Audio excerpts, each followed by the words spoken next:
remember all the things I get screwed out of before. Okay, there's a bunch of seats up here in the front. So we should try to get together and start this. We said 6 o'clock and we should start. We're already a few minutes late. We're going to talk about the finances.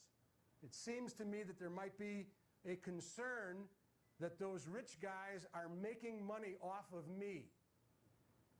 I'm going to show you where we are financially. Operating costs, almost $19 million. Why does it cost $19 million? There's all kinds of shit you pay for. If you have a friggin' business, when you open it up, you turn the goddamn lights on, it costs. Traveling cost. My fucking salary cost. I'd like you to try to add some of this shit up because you may find, I may be wrong about this, but you may find we're spending more than we're making, which means a loss of revenue. And we need to begin to recognize that our value is limited unless we do things to push our value up. The average number of viewing households in America this last year, the PBA was ahead of the National Hockey League, ahead of the LPGA, ahead of the X Games, and ahead of MLS soccer. Now, a dose of reality. For a commercial of 30 seconds, we get about $4,000. Our ratings are better than these people. Do you know what the National Hockey League gets for a 30-second spot? $15,000 minimum. Why? Because they have value. Why is it real value? It's perceived value. Bowling, our sport, has had no unified message. What is the message in bowling? Have fun? Have a beer? What was the message for bowling? How do you talk to consumers? You have to have a coordinated, well-placed, understood message. And two of our messages this year are going to be only one can win and the march to the World Championship. Why? Because we need to build equity in the World Championship. It has to be a focus. I want you to feel good about who you are. I want you to go to a motel and check in or a hotel and check in, and when they say, what do you do for a living? I want you to tell them. As opposed to some people who I've checked in behind who didn't tell them. Because you don't feel good about yourselves. I want you to feel good about yourself. I may tell you a bunch of shit you don't want to hear, but I'm not going to lie to you. And don't think for a second I don't care about this, because I care a great deal. But I want you to care just as much. And if you don't like being told, if you don't like it, don't bowl, then I'm sorry. That's not fair. I have the right to play. You don't have a right to do anything. You are being given a privilege because of your skills. Let me just close with one last comment. Together, we got a chance. Separately, we have no fucking chance whatsoever. So either we're in this together or you can kiss my ass. Thanks. Have a good day, fellas.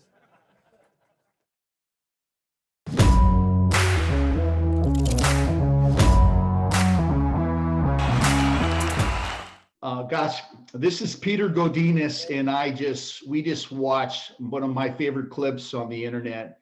My mentor, Coach Steve Miller, who I have the privilege of having some time with right here. And so, Coach Miller, welcome, and thank you for spending this time with me. No, I'm appreciative, and thank you, Peter. I think you're doing some great work, and hopefully the message has some effect on a variety of people. So I think it will, Coach Miller. I really think it will. So again, the audience who just clicked on had a chance to watch a presentation, a speech that you gave to the professional bowlers that you were leading, and it was quite a speech. And I must have sent this particular clip out to so many people in the last 10 years, Coach Miller. I probably should pay you royalties or something like that. But that it was so powerful. And as you saw in the clip, I had some key points that I'd love to ask you some questions. And Sure. I always had the vision of, yes, these are professional bowlers, but what if you took those bowlers out and put these professional salespeople who are trying to figure out what to do in this crazy pandemic timeframe we're going through. So Right. if you will, I got some questions, and I'd like to just start chopping wood, as Quincy Jones would say. And one of the first things you talk about is, we recognize that value is limited by the things we push our value up. Did you want to kind of comment as to what you meant in regards to that? Well, I think that the most important thing is continuity of message. I think the reality is that if I can use an old Nike example, when I used to speak to groups at Nike, we would talk about, the excellent leadership and the outstanding people that were there. But the truth is that the connection between the consumer and the company was generally done over the phone. So the people that answered the phone needed to understand our mission, objectives, and goals, and also needed to have a continuous and unabridged view and understanding of what we were trying to do. So the person that was on the phone calling in would probably not meet Phil Knight, would probably not meet any of the senior executives. So the person on the phone became Nike. They became the company. And I think what we learned is how important it is that the messaging that you do when you have communication with consumers or with people you're trying to convince to buy something or anything else, that the message is similar and always on point, so that you're not finding out that, boy, I thought this was true and now I'm finding out that this other is true. So I think one of the things that salespeople need to do is to make sure there's continuity of messaging, which I think is critically important. I think that was a good response to the question. And again, I think a lot of people who are watching this know who you are, but you definitely spent some time being, which I call second in charge of Nike, working with Phil Knight. And so that was a really good quote on that. But one of the things I have found fascinating in this presentation, Coach Miller, is you talk about real value versus perceived value. And you can talk long about that subject, but what did you want your audience to actually know in this regards? And what would you say to salespeople, in regards to that statement? Well, I think that that today's circumstance that we find ourselves in is probably a good example of real versus perceived. I think if you hear a message often enough, and you don't have a lot of validation to the message, it becomes kind of a perceived value. It's not anything based on a series of facts or information that gives you some accountability. Real value is accountability. What happened? What did you do? What was the outcome? And what was the effect? So I do think in conversations, we sometimes, and even reading a newspaper or reading a book, we'll read about something and just assume that person that made that comment, it knows what they're talking about. So as a result, it's more perceived than real. It's more perceived than reality. I think reality is information backed up by accountability and facts and things that you can measure.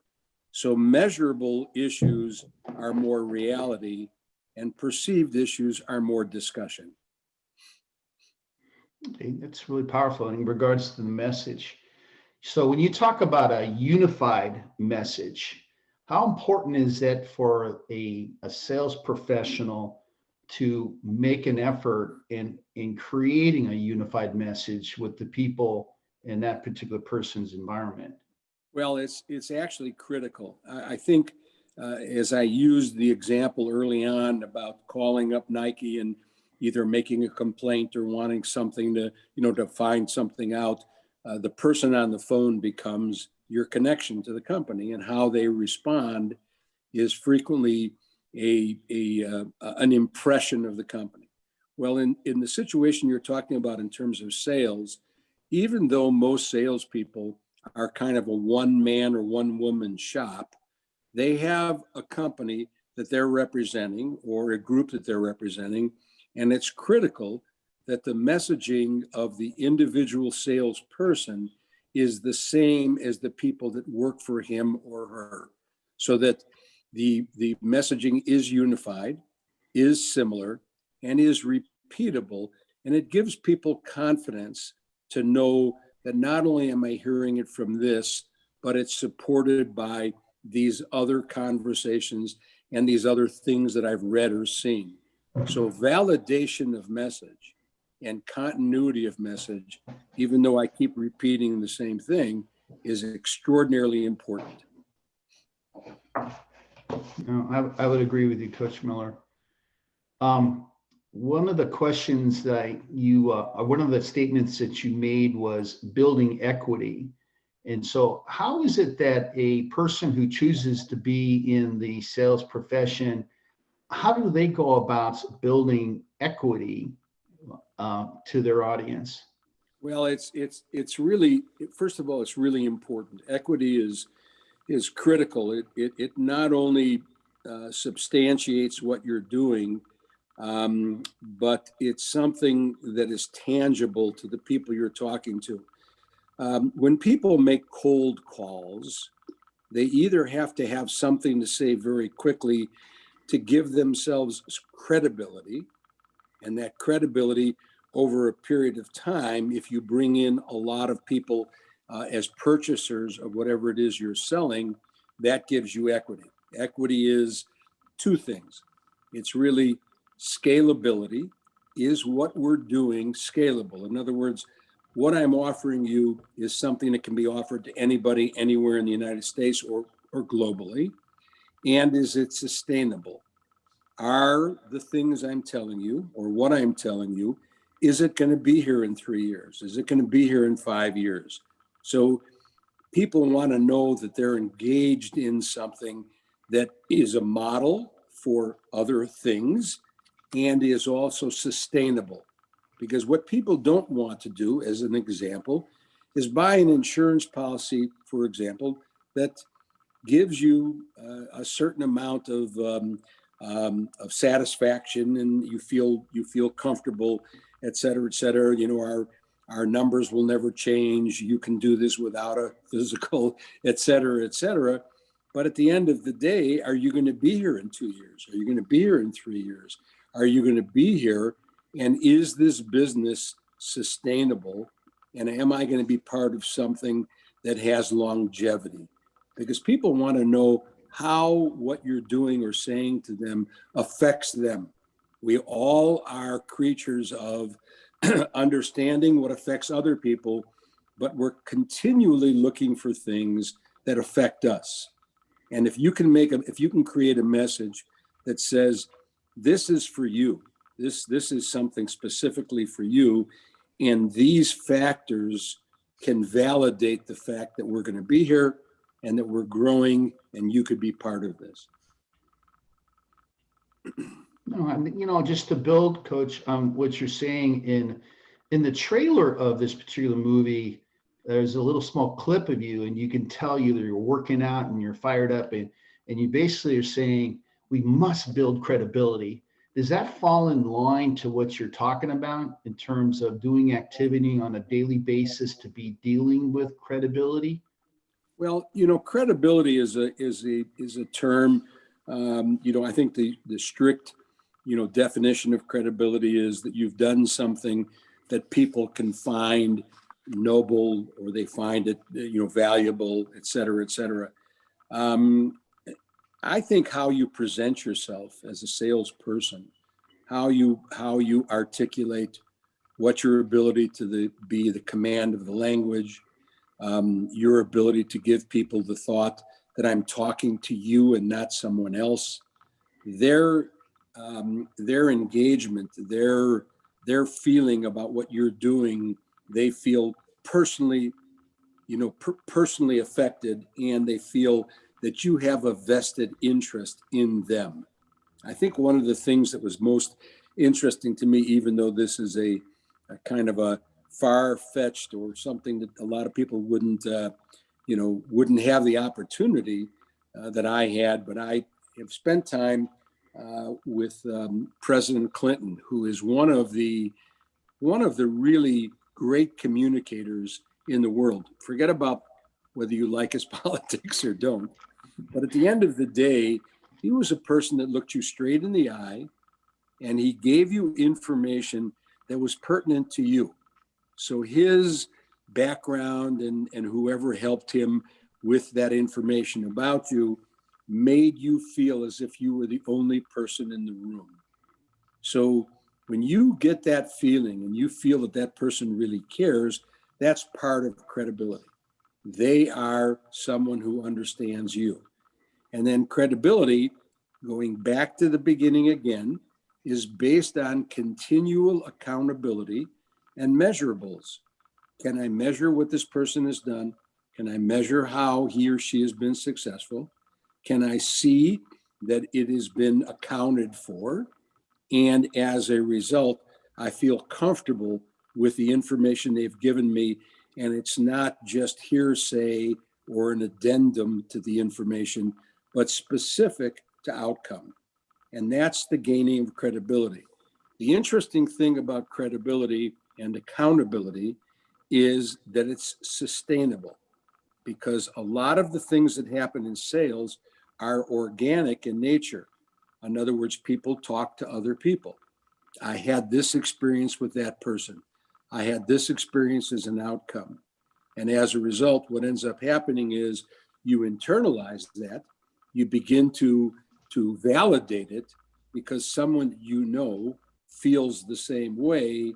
It gives you a sign of credibility, indelibility, and confidence. I think that was very well stated, Coach. You know, and again, in building on that, one of the things that you say in this clip, and you, even as a young athlete training under your leadership as being a former decathlete, you really were trying to teach your athletes how to talk to other people, tell them who you are, what you do. And that's what you were trying to tell these professional bowlers, is when you're in line ready to check in and somebody somehow gives you contact, you know, tell them who you are. And, Right. you know, how important is that? Again, being in sales, you have to be able to step up and tell people in an interesting, fascinating way, not too intimidating, but again, talk to that particular activity that you were training young athletes back in the mid 70s. Well, I think that the most important issue, Peter, is self-image, and the way you present yourself is really graded by the people that you talk to. They want to know that you're somebody they can count on. They want to know that you can represent them effectively. And the truth of the matter is, if you can't represent yourself in a credible fashion, it's very, very difficult to exude confidence. So I think that that being an athlete, as an example, or an entertainer, or someone who is interviewed frequently, and salespeople are in fact interviewed all the time. Every time you have a connection with someone, they're interviewing you. You're interviewing them, and they're interviewing you. So you're looking for articulation. How does that person feel about themselves? Did they exude confidence? Did they articulate things that meant something to me? So the trick in all of this, and maybe the trick is the wrong word, but the reality in all of this is, not only do you articulate your abilities in terms of performance, but you articulate your personality and your abilities in terms of communication. So from my perspective, I've always felt that the athletes that competed, under my tutelage or under my leadership, were not only able to perform athletically, but were able to perform in terms of communication. Were able to perform in terms of explaining issues, and they were much more than one-dimensional.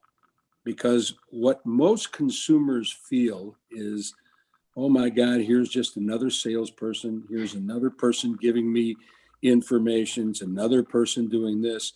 And one of the keys to sales one of the keys to communication is differentiation, is your ability to not say what everybody else says, but find your own footing.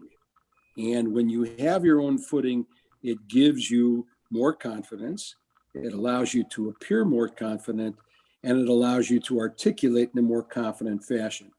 I know that you can read multiple books about the same kind of information, but the reason they're written in multiple books is because they're true. And at the end of the day, the way you feel about yourself is communicated really effectively. Let me give you just one short example. I taught school for 20 years, both in the high school and in the university. And one of the things that was most recognizable to me was students, whether you think they're paying attention or not, or whether you think they're engaged or not, the moment you make a mistake, they're as attentive as you can be. So as a result, if you say something that's out of the ordinary, they seize on it immediately. So a salesperson has got to have his or her act together, understand what they're communicating, see if they can find a point of differentiation, and make the person you're talking to feel as if he or her is the only person in the world. And we're having this conversation, and this conversation is for you and I'm going to prove my ability by performing, by measurables, and by accountability. No, very well stated. And one of the things I want to build on, and this thing I'd love to ask you about, but while I was training to be a decathlete for you, Coach, I was actually trying to pursue a business marketing degree. And then when I realized what marketing is, it's the 4 Ps. Maybe I'm missing one, but it's the price, it's the product, it's the promotion, and there's the place of distribution. And after all these years, I'm scratching my head and I'm thinking, wait a minute, sales is only one aspect of a degree I pursued. And I guess what I lead into, and I'm not sure who the person is in the movie, but again, during the trailer, and Coach, I use it all the time, and it's right here. It's like, we live in the United States of entertainment. The worst sin that you can commit is being boring. Right. And I'm just thinking, wow, here we are. Salespeople have been taking away the biggest thing that they have going. It's that face-to-face, cold call, warm call, email, phone call. It's all been taken away. And the reason I bring up that statement is how important it is for the marketing aspect of an organization to really broadcast the appeal, the interests, the profile of the person selling the product, the benefits, the value. I feel salespeople are just spending their time, looking through a bunch of stuff and getting rejected. But, that one statement to me means that if you are interesting and you're getting it broadcasted, people will reach out and they'll say, tell me about yourself. But, can you kind of address that? That's the big thing that I think I'm wrestling with. And I want to tell other salespeople is that there's so many other aspects besides just knocking on doors, making 1,000 calls, sending out 1,000 emails, all for pretty much a very small return. So Coach Miller, can you address what I just said? Is there something? Yeah, I think that, well, first of all, it came from an interview of Inside Sports. So it was on HBO, and the gentleman that interviewed me was both a great political interviewer over the years and really quite an interesting man. And he said that to me. He said, the worst thing you can do is be boring. So he followed that up with a question where he said, you wouldn't encourage one bowler to throw another bowler down the lane, would you? And I said, I don't know if I'd encourage it, but I may not discount it. So what he was saying is, if you use the sports analogy, or if you use business analogy, or if you use communication or advertising analogies, what you find out is people always try to connect you to something else subtly. Let me use this example. Yesterday was watching a commercial for Buick, and Buick is is an outstanding automobile, and obviously they're trying to sell cars. So the Buick, when it pulled up into the garage or into the front of the house, it wasn't a 2-bedroom condominium. It was a beautiful, spectacular house. So it was their effort to try to make a connection between, if you buy this car, your lifestyle will be better. Now, is that true? Probably not. But at the end of the day, we spend a lot of time trying to find other ways to motivate and stimulate people to buy our product. And I think that what you quoted, Peter, and what most salespeople think, and this is just an old man's perspective of things that I've seen over the years, is that we fall into the category of, well, if the price is not right, they're not going to buy it. Or if it doesn't have the right characteristics, they're not going to buy it. And all of that is true to an extent. But the truth of the matter is that from time to time, I'm not suggesting you take their eye off the ball, but from time to time, you have to interject either humor or some type of communication method that gets them to not only think about buying the product, but they feel comfortable buying the product. And I think in order to do that, you have to be able to bring some differentiation. And without that differentiation, it's a problem. I mean, for a long time, we would call a Xerox copy a Xerox, even though there were a lot of machines that were Xerox. We would call, a hot chili pepper, one name, and that name became what a hot pepper meant to you. Kleenex. Kleenex is just a brand name of a tissue. There are a million tissues, but Kleenex did a good job of communicating that. So at the end of the day, I think it's important to remember that all of your conversations cannot be bland and just repetitive off of a script, but must include human interest. It must include something that gets their attention beyond and above, and to some degree takes their mind off of the seriousness of the purchase and gets them to discuss other things, which then make the conversation more internalized, more applicable. They feel more comfortable. And now when you make the ask isn't, hello, my name is, here's what this cost, and this is what you can get. There's got to be some human interest. And I think the technology age has taken some of that away. And I think that the reality of you being able to articulate to customers and get involved in other kinds of conversation pieces will enhance your opportunity to make a sale. So my issue is, how do I feel about myself? Do I exude that kind of confidence? Can I articulate what I have? Can I really communicate? What is the point of differentiation? And can I talk to you in a way that's personal? Can I make this between you and I? And then when you make a decision, it's much, much, much, much easier to make that decision based on a series of other kinds of activities. And I think we miss the boat to a certain extent in not engaging people personally. Let me say this to you, and I think it's a good lesson for most salespeople, and certainly a good lesson for people trying to raise money. Telling the story is easy. Asking for the money is hard, okay? And I will say this, business is easy. It really and truly is. People are complicated.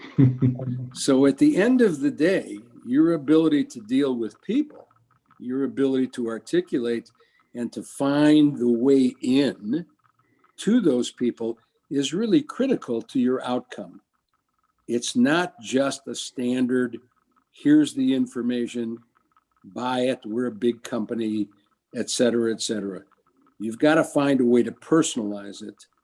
And trust me, business acumen, your ability to understand the business is not complicated.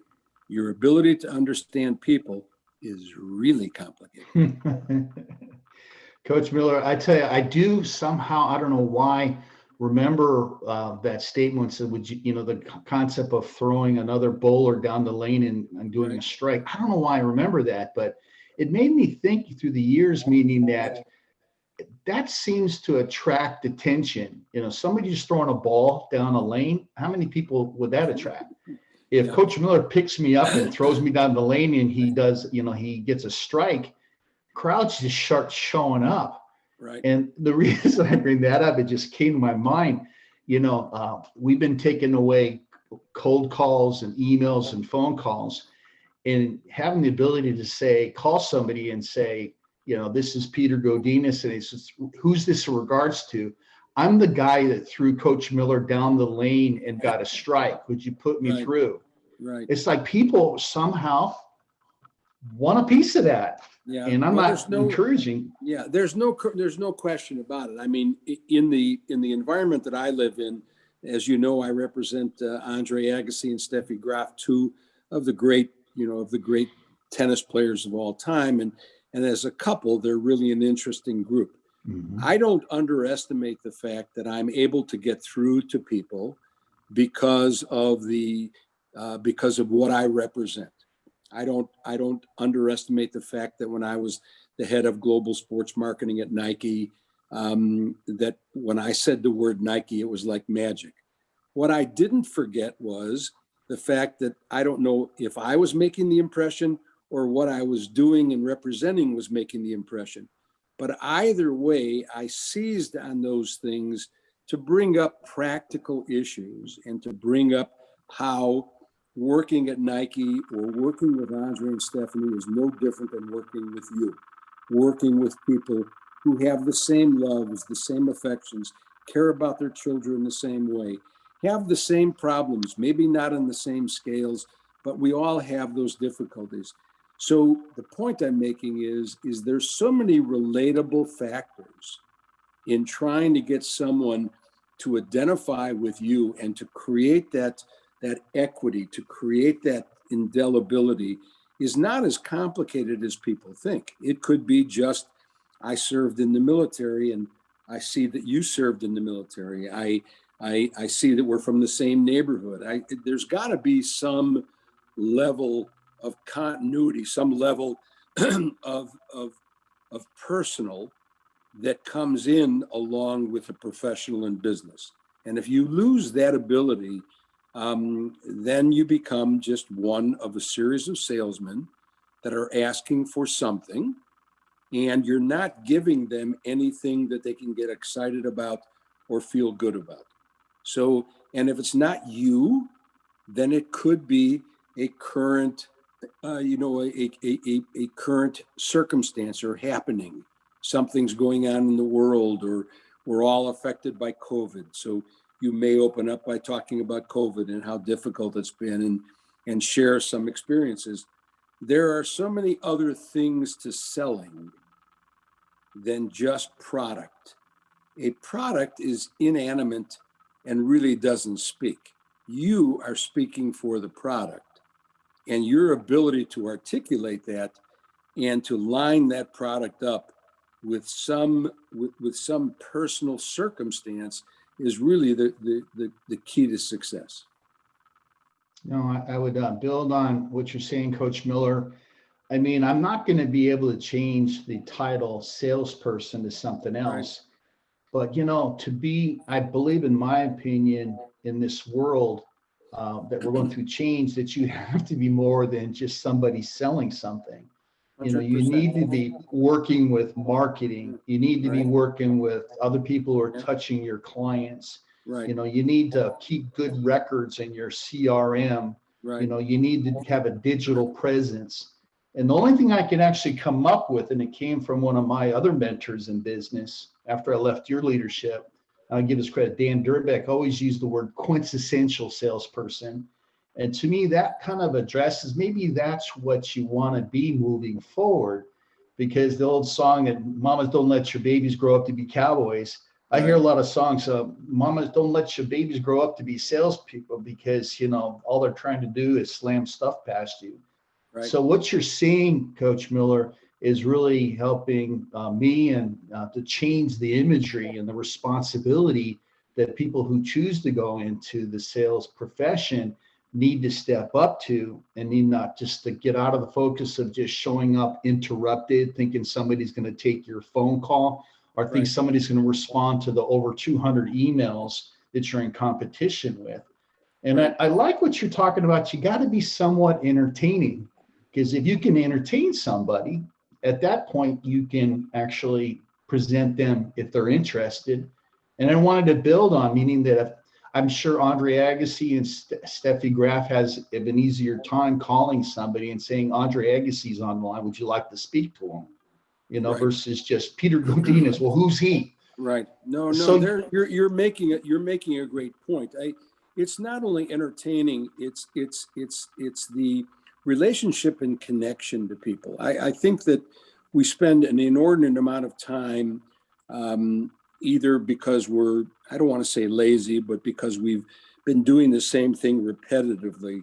The joy in all of it and the ability to get past the mundane is to find something, as I said earlier, to find something you have in common, to find something that is something, if you don't have it in common personally, you certainly have it in common on a daily basis in terms of just dealing with the world and the circumstances that occur, et cetera, et cetera. So I really believe that you can give someone bad news in a really great way if you have the skill to modify your message to get the message across, but also to give them some peace of mind. And what I mean by that is that over the years, I've coached a lot of athletes, and I've coached a lot of people that have worked to get in vice president and president jobs, et cetera, et cetera.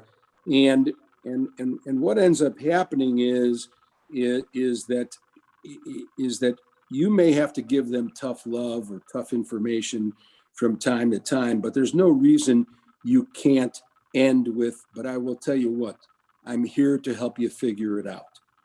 This is difficult, but I'm here to try to work through these barriers. I'm here because we're in this together. I'm here because I felt the same way you did a while ago.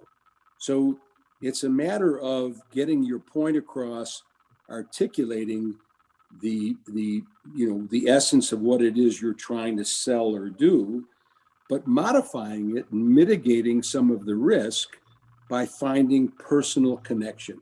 And I'm going to go back and say it again.